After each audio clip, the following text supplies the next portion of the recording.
सांग माने आपण माने जानिथिबे वर्तमान आमर एडमिशन गुड़ाक सरीगला आउ आरंभ हो गलानी आपण मानकर ई स्कॉलरशिप पोर्टालटा आरंभ हो सारा।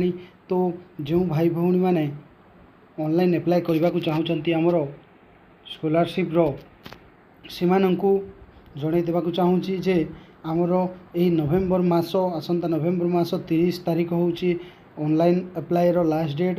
तेणुक आपण मानकर डॉक्यूमेंट गुड़ाक सठिक भाव में अच्छी कि नहीं से जिनिसटा आपण माने आज ही देखि रखु बा प्रिपरेशन करी रखि थांतु।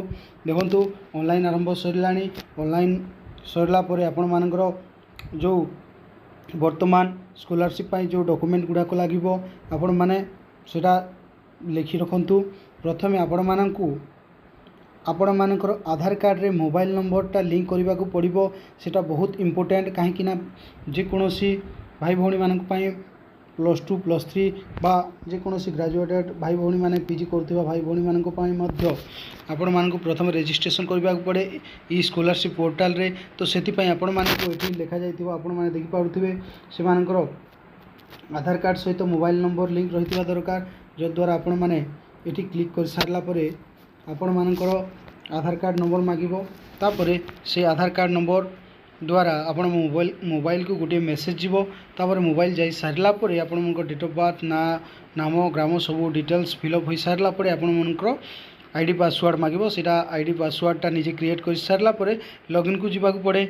आउ जो डॉक्यूमेंट गुड़ाक लगे सेटा आपण माने ध्यानपूर्वक शुणु।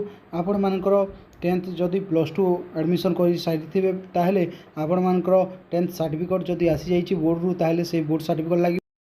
जदि आपण मानकर मैट्रिक बोर्ड सर्टिफिकेट आसी नाही ताहले आपणकर मार्कशीट रे मध्य सेटा ऑनलाइन होई जिवो।